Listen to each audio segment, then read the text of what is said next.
Hi everyone, thanks for clicking on this pre-recorded video of how to improve your sleep. My name's Ollie and I'm a trainee children's wellbeing practitioner here at Centre 33 and this is part one of our series and explores the science of getting a better night's sleep. We're going to start off this video by giving a brief overview of what we're going to cover today. So firstly, we're going to cover the stages of sleep and our sleep cycle. We're then going to have a look at why sleep is really important and also go into more detail on how it impacts our physical and mental health. And finally, we're going to look at the causes of sleep problems or briefly talk about what will be covered in part two of our series. So there are 4 stages of our sleep that everyone cycles through each night. These stages consist of 2 types of sleep, known as REM and non-REM sleep. Non-REM sleep is your restful restorative sleep that repairs your body. There are 3 stages to this. Stage M1 is where you experience light sleep, first drifting off. Stage N2 is a deeper sleep where you are still a bit aware of your environment, but if left undisturbed, you'll continue to stage N3. Finally, stage N3 is where you're in a deep sleep and you find it really difficult to wake up. REM sleep is where your body switches off and that the brain begins to process information for the day, consolidating information and also developing your emotional abilities. In REM sleep, you dream and it paralyzes your body, meaning you don't act out your dreams. The graph shown at the bottom of the PowerPoint is a hypnogram. It shows you what typical night's sleep looks like to scientists. You might find when you go to sleep that you wake several times in the night. This awakening isn't a problem, and it's perfectly normal to wake up multiple times. As you can see in this hypnogram, your sleep runs roughly a 90-minute cycle, and within that cycle, we go through the 4 stages of sleep, as we've already previously mentioned: N1, N2, N3, and REM sleep. These are all broken up by several brief awakenings during the night. It's really important that we experience all 4 stages in order to feel really well rested when we wake up. If our sleep is disrupted and we do not go through all of these stages, then we are likely to wake up still feeling tired and also feel these effects throughout the day. We all have an internal body clock, or a circadian rhythm, which regulates our sleep pattern on a 24-hour cycle and causes us to feel more awake in the mornings and become gradually more tired throughout the day. These cycles are affected by our hormones and other things such as light exposure. Usually, these cycles are linked to when it gets dark outside and when it becomes light in the morning. This can differ for some people. For example, many people can identify with being a night owl or a morning lark. Night owls are alert in the evening and like sleeping in and find it quite difficult to wake up in the morning. Whilst morning larks are alert in the morning and prefer a much earlier bedtime than night owls.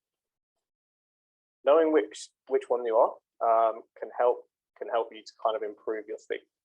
For example, if you know that you're a morning lark, you might find it easier to get stuff done, get tasks done in a day as soon as you get up from school or college.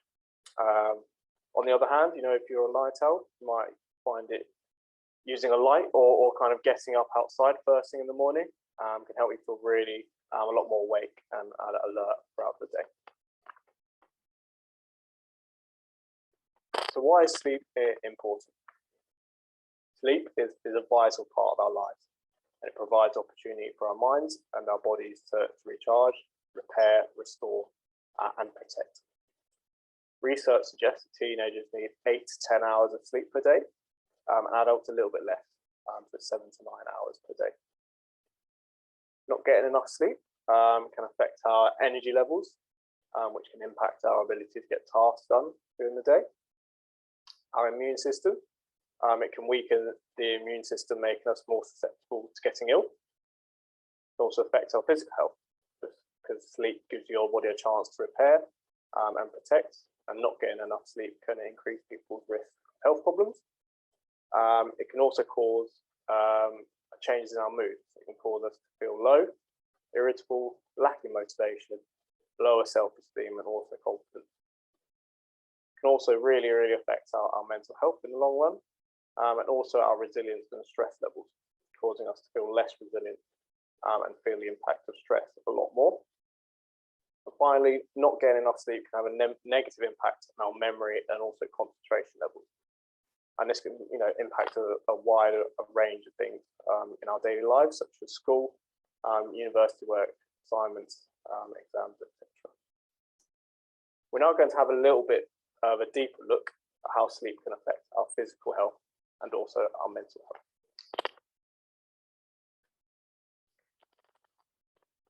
So, having a good quality sleep is vital for physical health.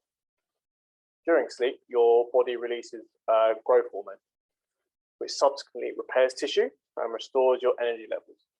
As a result, sleep helps your body to remain fit and healthy. So you'll be faster and better conditioned, have improved reaction times, and also increased stamina. In addition, sleep boosts our immune system, which means we're less susceptible to illness, improve the health of our skin and hair, and help us recover quickly from injuries. Getting the right amount of sleep can also improve our physical health by reducing our cravings for sugary foods, high in saturated fat, or foods low in nutrients. So a really interesting study has shown that athletes who sleep up to 10 hours a night showed significant improvements in performance and energy levels after a few weeks compared with their performance when they managed only 6 to 8 hours of sleep per night. Now, you don't have to be an athlete to benefit from having more sleep. As you know, performance can be mental and physical. You can, transfer this into many areas of life that you do on a daily basis.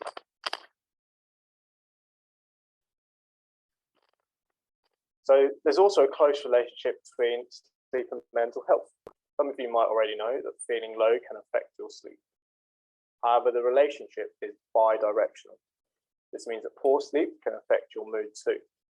Research suggests that young people who sleep fewer hours than their peers are more likely to experience low mood or depression in the future. You're more likely to feel down when you're tired. This sadness is because sleep has a critical restorative function in recharging the brain overnight and gives you the ability to manage and cope. So this is why having a bad night's sleep can leave you feeling low, emotional, and irritable the next day. Lack of sleep will also make it harder to concentrate and remember important things. During your sleep, your brain is processing all the information you've received throughout the day, forming memories and filling these memories for later on. So a poor night's sleep before school or college can mean we might forget important information the next day. Getting a good quality night's sleep consistently can help you cope with the pressures of life, such as exams, relationships, and responsibilities. You'll feel more upbeat in yourself and be able to regulate your feelings and emotions. Therefore, recognizing and sorting out sleep problems as soon as you identify them is essential to reduce the risk of anxiety or depression.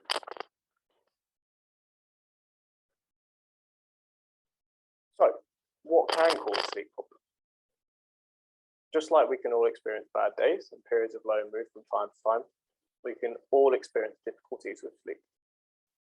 Research shows that approximately 25% of young people in school experience sleep problems, although we think it's likely to be much more than this. There are several ways that sleep can be affected.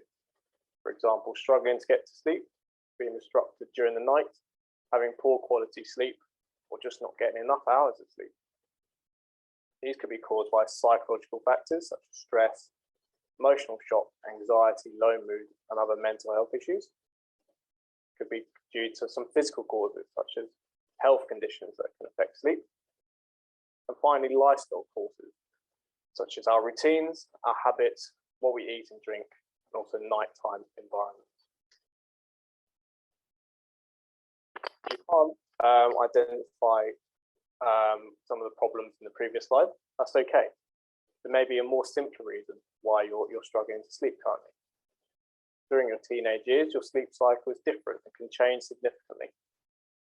Changes happen in the brain, and you're more biologically likely to produce the sleep hormone melatonin later during the day. This causes you to feel more awake in the evening and not want to go to sleep, and subsequently shift your circadian rhythm, which we spoke about a bit earlier. In turn, this affects your sleep going forward. And such, it makes you want to sleep in, and makes you want to stay up really, really late on the weekends. And yeah, this is a completely normal thing to happen.